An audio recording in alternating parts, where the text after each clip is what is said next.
Assalamualaikum warahmatullahi wabarakatuh. Izin memperkenalkan diri, nama saya Karina Nurma Dewi, NIM 1704867. Di sini saya akan memaparkan mengenai proposal penelitian saya, yaitu analisis pengetahuan ibu terhadap kesehatan gigi anak usia dini. Di sini saya akan memaparkan bab 1 pendahuluan, bab 2 pembahasan, serta bab 3 metode penelitian. Nah, yang pertama itu kesehatan mulut dan gigi merupakan hal yang utama dalam kehidupan karena mulut merupakan gerbang utama dan menentukan kualitas hidup seseorang. Kemudian WHO pada tahun 2012 mendefinisikan bahwa kesehatan mulut adalah terbebasnya dari sakit mulut, infeksi, serta luka mulut dan hilangnya gigi dan membatasi kapasitas individu dalam menggigit, mengunyah, tersenyum, dan berbicara. Kemudian, kesehatan gigi merupakan hal yang terpenting bagi anak-anak karena mempengaruhi pertumbuhan dan perkembangan. Karena gigi juga memiliki fungsi antara lain untuk membantu berbicara, mengunyah, dan khususnya gigi sulung sebagai panduan pertumbuhan gigi permanen. Kemudian, menurut data Riskesdas tahun 2018, Provinsi Jawa Barat memiliki nilai yang cukup tinggi dari Provinsi Jawa Tengah dan Jawa Timur, yaitu sekitar 45,7% memiliki gigi rusak atau gigi yang berlubang. Kemudian data Riskesdas juga gigi rusak atau berlubang pada anak usia 5-9 tahun masih cukup tinggi, yaitu sekitar 54,0% dibandingkan dengan usia lainnya seperti dewasa, lansia. Kemudian data Riskesdas juga memasukkan menurut data dari WHO bahwa anak yang memiliki gigi rusak atau berlubang usia 5 tahun itu sekitar 51,2%. Itu merupakan nilai yang cukup tinggi. Kemudian saya juga memasukkan penelitian terdahulu, yaitu dengan judul Tingkat Pengetahuan Orang Tua dengan Kebersihan Gigi dan Mulut Anak di TK Tunas Bakti Manado 1. Nah, di penelitian tersebut menjelaskan ternyata terdapat hubungan antara pengetahuan orang tua dengan kebersihan gigi mulut anak di TK Tunas Bakti Manado. Kemudian, semakin meningkatnya angka kerusakan gigi ini pada saat ini ternyata dipengaruhi oleh beberapa faktor, antara lain faktor perilaku, pengetahuan, sikap, kebiasaan maupun lingkungan. Nah, salah satunya adalah peran ibu itu sangat penting untuk menentukan maupun melakukan pemeliharaan kesehatan gigi anak. Nah, di sini ada menurut Suelo tahun 1992 bahwa keadaan kesehatan gigi anak tergantung pada orang tua atau orang yang mengasuhnya. Kemudian menurut Noto Atmojo tahun 2000 bahwa orang tua khususnya ibu merupakan pendidik pertama dan utama bagi anaknya, sehingga merupakan faktor yang sangat penting dalam perilaku kesehatan gigi anak-anak mereka. Nah, dari penjelasan dua para ahli itu kita dapat mengetahui gitu bahwa pengetahuan seorang ibu salah satu faktor yang mendukung terbentuknya perilaku baik, memberikan pengaruh bagaimana tindakan yang diberikan ibu kepada anak agar menjaga kesehatan gigi anaknya. Kemudian, rumusan masalahnya adalah bagaimana pengetahuan ibu terhadap kesehatan gigi anak, bagaimana dampak pengetahuan ibu terhadap kesehatan gigi anak, dan bagaimana cara menjaga kesehatan gigi anak. Tujuannya adalah untuk mengetahui pengetahuan ibu terhadap kesehatan gigi anak, untuk mengetahui dampak pengetahuan ibu terhadap kesehatan gigi anak, serta untuk mengetahui cara yang dapat menjaga kesehatan gigi anak. Manfaat dari penelitian ini adalah diharapkan dapat memberikan informasi mengenai pengetahuan ibu tentang kesehatan gigi bagi pembaca serta peneliti selanjutnya, dan diharapkan juga dapat memberikan pengetahuan bagi ibu sehingga dapat menjadi bekal dalam menjaga kesehatan gigi anak. Nah, di sini saya akan membahas secara singkat mengenai pengetahuan ibu dan dampak pengetahuan ibu bagi kesehatan gigi anak. Sudah disinggung ya dari awal bahwa kesehatan gigi mulut tuh sangat penting dan mempengaruhi pertumbuhan serta perkembangan anak. Karena apabila gigi anak dirawat, maka akan menghasilkan anak yang sehat dan cerdas. Kemudian, pengetahuan merupakan ranah yang penting untuk terbentuknya tindakan seseorang. Lingkungan sekitar anak sangat berperan dalam pembentukan sikap dan perilaku untuk anak usia dini. Nah, pengetahuan ibu sangat penting membentuk perilaku anak dalam kebersihan giginya. Kemudian ada sebuah studi mengatakan hasilnya gitu, bahwa faktor-faktor psikososial orang tua terbukti memberikan dampak negatif terhadap kesehatan mulut anak. Contohnya tuh seperti ibu yang depresi, yang stres, itu tuh memberikan dampak yang negatif terhadap kesehatan gigi anak.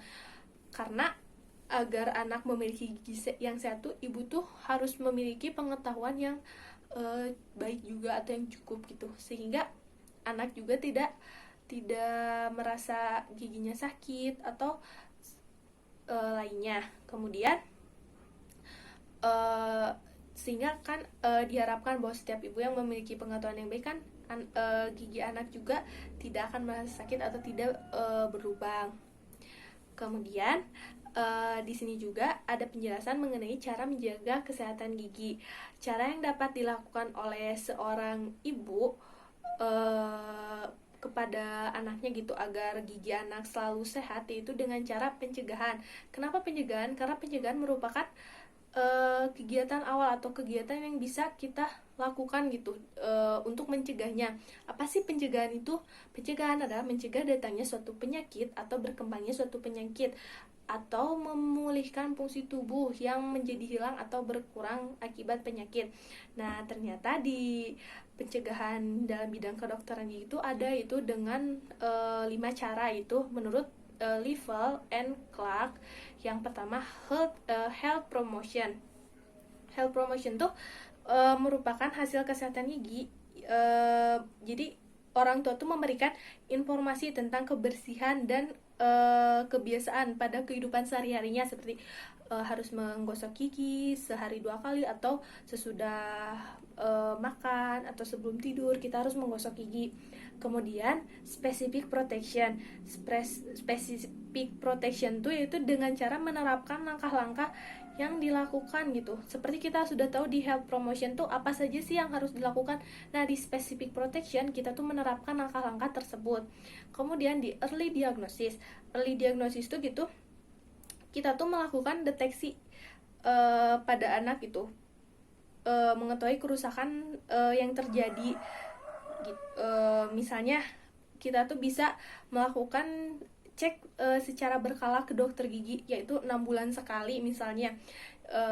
Jadi pada saat dicek kita bakal tahu gitu gigi anak tuh sehat atau ada gangguan, misalnya rusak, gigi berlubang. Kemudian disability limitation. Pada tahap ini ketika anak tidak terdeteksi atau tidak terawasi, maka akan mendapatkan perlakuan yang lebih dari pencegahan. Misalnya anak tuh sudah tahu kerusakannya apa. Nah, misalnya gigi berlubang, kita bisa mencabut giginya dengan arahan dokter atau anjuran dokter juga. Kemudian rehabilitation. Rehabilitation itu di sini penjelasannya kayak tahap ini dilakukan penggantian gigi. Penggantian gigi maksudnya tuh kayak kita sudah tahu kerusakan, kemudian kita mencabut giginya. Nah, rehabilitation tuh kayak kita menjaga kembali gigi agar gigi tersebut tuh tumbuh kembali. Kemudian di sini metode penelitiannya yaitu dengan menggunakan kualitatif. Tujuan dari metode kualitatif adalah untuk mengetahui pengetahuan ibu terhadap kesehatan gigi anak, yaitu melalui wawancara yang cukup mendalam sehingga mendapat jawaban yang cukup. Nah, desain penelitian ini yaitu karena penelitian ini sudah dilakukan di bidang kesehatan beberapa dengan desain cross-seksional, sehingga peneliti sekarang ini mengetahui lebih dalam mengenai pengetahuan ibu terhadap kesehatan gigi anak. Karena dengan itu dengan cara mengajukan pertanyaan dengan teknik wawancara. Karena dengan studi kasus ini suatu jenis penelitian yang dapat menjawab beberapa isu atau objek fenomena. Kemudian di sini juga ada istilah definisi.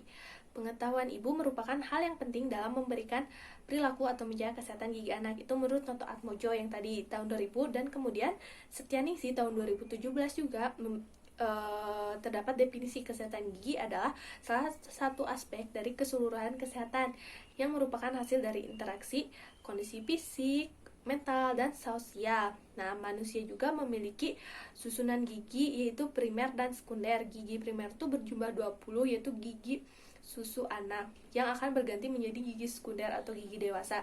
Kemudian partisipannya dalam penelitian ini melibatkan 1 sampai lebih orang tua yang memiliki anak yang berusia 5 tahun.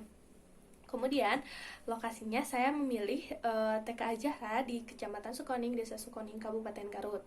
Nah, bagaimana pengumpulan datanya? Pengumpulan datanya diawali dengan melihat atau melakukan observasi ke TK agar mengetahui partisipan yang akan diwawancara. Kemudian menyusun instrumen atau untuk menyusun beberapa pertanyaan. Kemudian melakukan teknik wawancara. Teknik wawancara itu bisa dilakukan dengan pertanyaan mendalam atau pertanyaan yang tidak struktur sehingga mendapatkan jawaban yang cukup bagi peneliti. Kemudian menarik kesimpulan dari hasil wawancara dan menganalisis atau mempelajari dari jurnal sebelumnya. Cukup sekian presentasi dari saya. Mohon maaf apabila ada kekurangan dalam penjelasan maupun dalam tutur kata. Wabillahi taufiq wal hidayah. Wassalamualaikum warahmatullahi wabarakatuh.